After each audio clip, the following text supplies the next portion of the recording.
In the case of the FOIA release, we're starting to see a level of malignancy come to the surface. This certain individual has decided that they will copyright their name so that there is absolutely no way that anyone can do anything with it unless they were given explicit permission by the trademark itself. I mean, that's completely understandable. This person says they were telling the truth. They already served their time and they deserve to be able to live their life in peace and protect it. The thing is, you don't get to this level of notoriety and fame without having to do a few things to get there. Their character is being called into question right now and they're feeling very defensive because there's thousands of hours of footage. There's thousands of emails and statuses that have been deleted, full entire picture albums deleted from social media, and there's also talks of other things that will come to the surface in due time. However, there's just one little problem.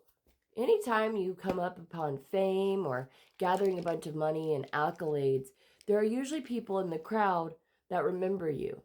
And you leave a lasting impression on people, even if it's brief. Earlier today, I went live and I had the beauty and the pleasure of speaking to someone who actually interacted with Dee Dee and Gypsy long before this even happened, around 2013, 2014. For all intents and purposes, this is all speculative, supposed, and alleged information that you should probably take as hearsay because it is. This person owns a summer home and they were going to see their friends and they went to a community event. They say that it couldn't have been too far away from where they were, which is in Osage Beach, but it had to be close to Springfield because they drove for about 45 minutes to an hour. They said that the interaction was brief, but they met Dee Dee more than once. And when they saw the way that she was being painted in the media, it absolutely angered them because they were describing a person that she could not imagine. The other peculiar thing, well, when she met Dee Dee and Jim was actually walking. The wheelchair was, of course, present, but Dee Dee was hanging on to it for Dee.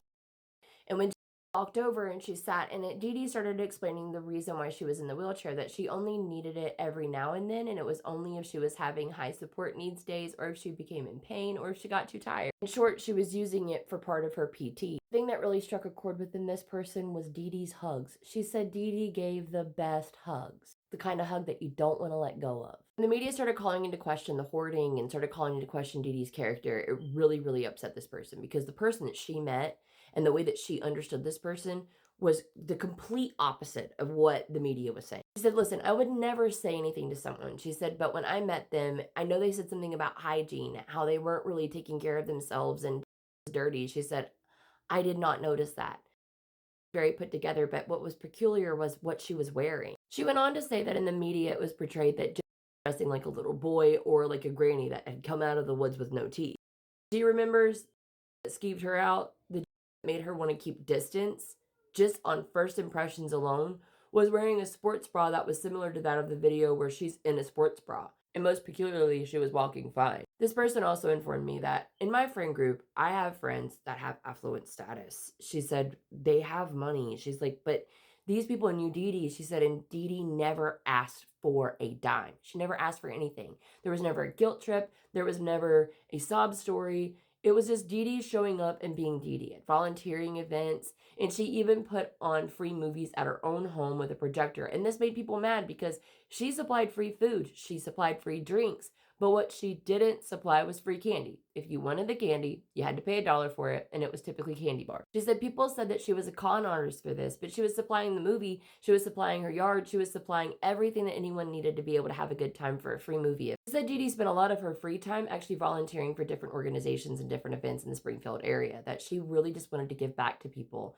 and she didn't really care about receiving anything in return. And she even noted that Dee Dee tried to keep active as possible and things that were appropriate for her age range. That Dee Dee went places by herself, and you could even see walking around her town. She went on to describe Dee Dee as a gem and a joy. One thing that was very prevalent, that was very well known, was that she was stealing Dee Dee's medication. And she was also known for being extremely flirtatious with older men. She said, I'm drawn to disabled people. She said, I always want to be able to talk to them and hang out with them. She said, but for some reason, something inside of me was skeeved out by Dee.